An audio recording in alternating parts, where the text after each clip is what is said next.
দূতাবাস হলো অন্য দেশে একটি দেশের কূটনৈতিক প্রতিনিধিদের প্রধান কার্যালয়। এর মূল কাজ হলো দুই দেশের মধ্যে সম্পর্ক বজায় রাখা, নিজেদের দেশের নাগরিকদের সহায়তা করা এবং নিজেদের দেশের স্বার্থ রক্ষা করা। এছাড়াও দূতাবাসগুলো বাণিজ্য, সংস্কৃতি এবং অন্যান্য ক্ষেত্রেও দুই দেশের মধ্যে সহযোগিতা বাড়াতে সাহায্য করে। আপনার কি দূতাবাস সম্পর্কে আরো কিছু জানার আছে? সহজ কথায় দূতাবাস এমবেসি হলো একটি দেশের সরকারের পক্ষ থেকে অন্য একটি দেশে স্থাপিত স্থায়ী কূটনৈতিক মিশন। এটি মূলত নিজ দেশের প্রতিনিধিত্ব করে এবং দুই দেশের মধ্যে সম্পর্ক বজায় রাখার প্রধান কেন্দ্র হিসেবে কাজ করে। নিচে দূতাবাসের মূল কাজগুলো আলোচনা করা হলো।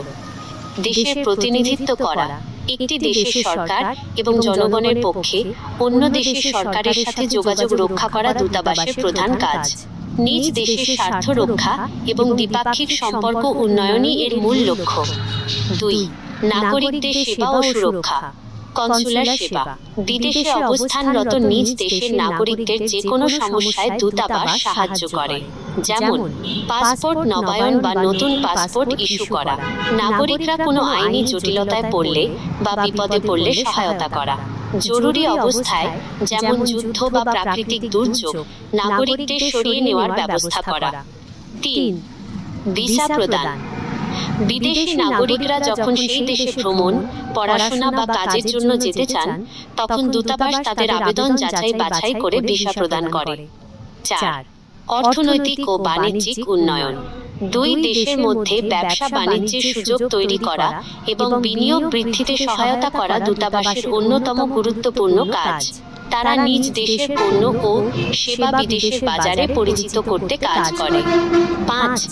রাজনৈতিক ও তথ্য আদান প্রদান, যে দেশে দূতাবাস অবস্থিত সেই দেশের রাজনৈতিক ও সামাজিক পরিস্থিতি পর্যবেক্ষণ করে নিজ দেশের সরকারকে জানানো। এর ফলে সরকার সঠিক পররাষ্ট্রনীতি গ্রহণ করতে পারে। 6. সাংস্কৃতিক বিনিময়, নিজ দেশের সংস্কৃতি, ভাষা এবং ঐতিহ্য অন্য দেশের মানুষের কাছে তুলে ধরার জন্য বিভিন্ন অনুষ্ঠান বা মেলার আয়োজন করা।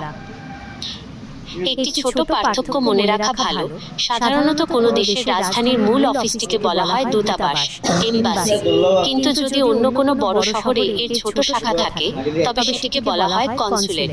কনসুলেট। আপনি কি বিশেষ কোনো দেশের দূতাবাস বা নির্দিষ্ট কোনো সেবা যেমন পাসপোর্ট বা ভিসা সম্পর্কে জানতে চাচ্ছেন? তাহলে আমি আরো বিস্তারিত তথ্য দিতে পারবো।